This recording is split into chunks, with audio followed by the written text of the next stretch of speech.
Hey guys, Two World Thrills here. Just wanted to do like a semi how-to video about chain and sprockets. Mine kept popping. No matter how much I adjusted it, it was popping at takeoff all the time, and I wasn't taking off hard or anything. So I figured it's chain and sprocket time. I've never done it before. It's my first time. So this coming from a first timer to possibly a first timer. Or somebody just needs to brush up on it. Trying to explain it the best way I can. It's very simple. I've never messed with this, and I'm able to do it comfortably to the point where I've taken on other projects as I'm doing this. So let's jump right to it. Basic tools you're going to need for sure are forgive me, it's a GoPro. I can't see what I'm recording, but you should be good. Going to need a torque wrench. I got this one from Harbor Freight for 10 bucks. Works for me. Also got the socket. For me, I'm doing a 04 GSXR 1000, so I need a size 32. And I got the deep well socket that's supposed to be for air tools, but works fine. You can switch out to, you just can't switch it the other way. You can't use a regular socket on an air tool, but you can use an air tool socket on a regular tool. If that makes sense. You're going to need that. You're going to need the socket. You're going to need these guys, hex keys or Allen wrenches, whatever you want to call them. A chain breaker. Also got this from Harbor Freight for 14 bucks.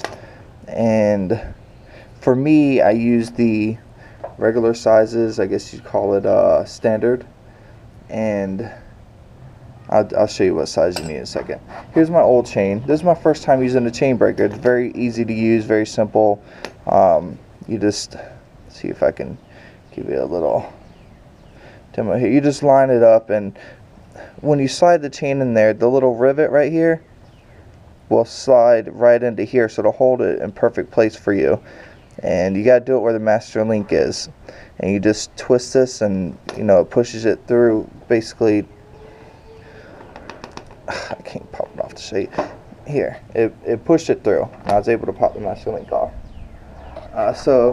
And when you do that, you want to have your tire on. I'm sorry. Actually, before you do that, let's back up. Before you do that, you need to take your front cover off for your front sprocket.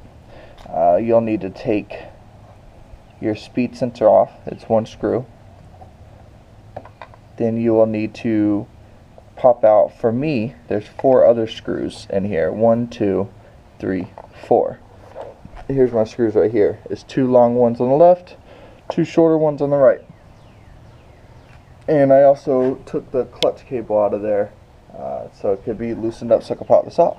So then pop this off, and what I did is I turned mine right here, and I tucked the speed sensor right there. For this guy, dude, this is a castle nut.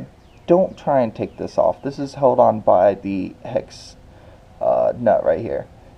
Don't try and take it. If you break this, it's going to mess your speed sensor all up. You ain't going to have the right speed. This takes a size 6. At least on my bike, it's a size 6. You take this off.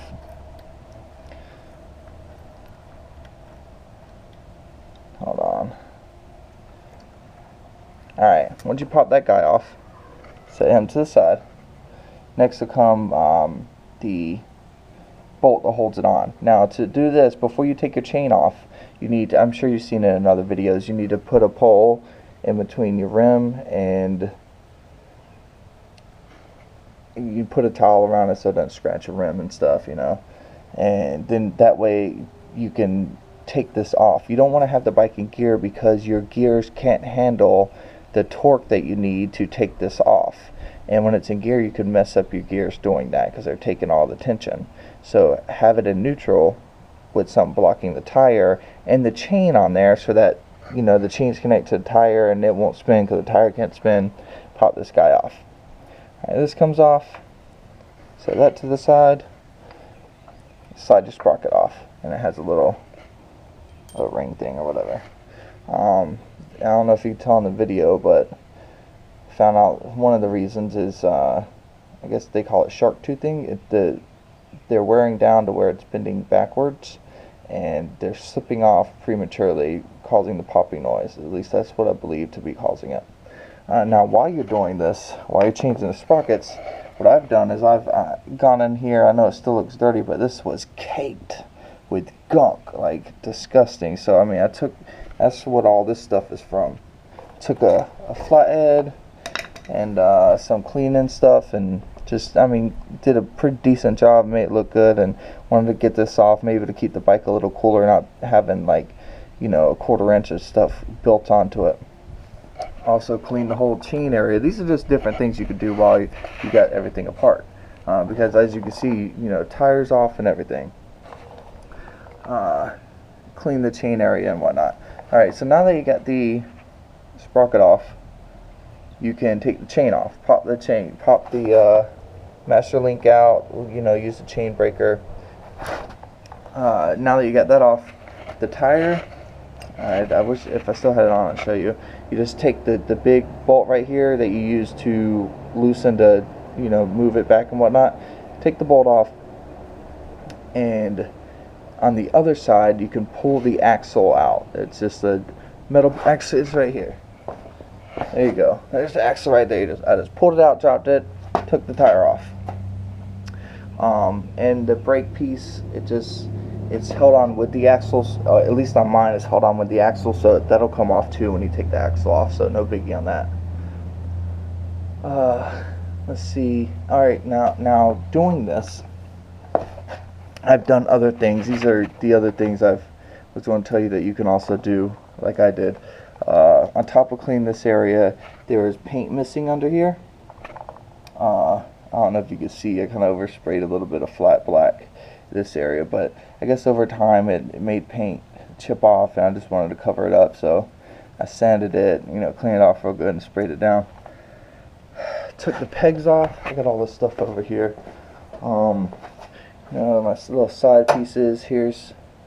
This is the nut to hold the axle on, the little piece it goes to. This is all like galvanized metal, and I just want to paint it even my pin to hold it in there. Here's my nuts for that's the color they were. I cleaned them up real good and painted them, and I got a couple coats on there. I put primer, gloss black, and clear coat, and let them sit for about 2 days now. And now they're black. These are what hold the rear sprocket on. And my rear sprocket, there's my old sprocket. It was looking a little wore down. And this is the new sprocket, which was the same color as the old one, but I sprayed it all down and made it look good. Same amount of coats on that. Also did a very good cleaning on my tire. Since it's off, you might as well get all in there where you can't really reach to get all that grease off. So now it's just bare metal. Let's see, I painted a little foot peg area. This I guess I didn't feel like taking it all apart. I guess I should, but I just didn't. I mean, I don't know. I just didn't. There's my new front sprocket. Now, my new front sprocket doesn't have the rubber on it. You couldn't tell, but there's red rubber on the stock one. And that's one reason I knew it was the original one. Is because... Shit. I just kicked that. This is rubber on here, and it's put on there to help reduce the chain noise. So that tells me, and that's the stock. It comes stock like that. So I mean, usually people don't buy the OEM or stock parts or whatever because they cost a lot more a lot of times. So I'm going to guess this is a stock part. This bike has about 16,000 miles, I believe. Now here's the foot pegs I painted. See, they came out really nice. That's what I just kicked.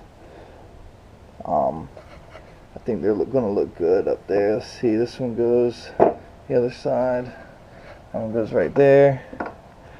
Yeah, it's going to look good.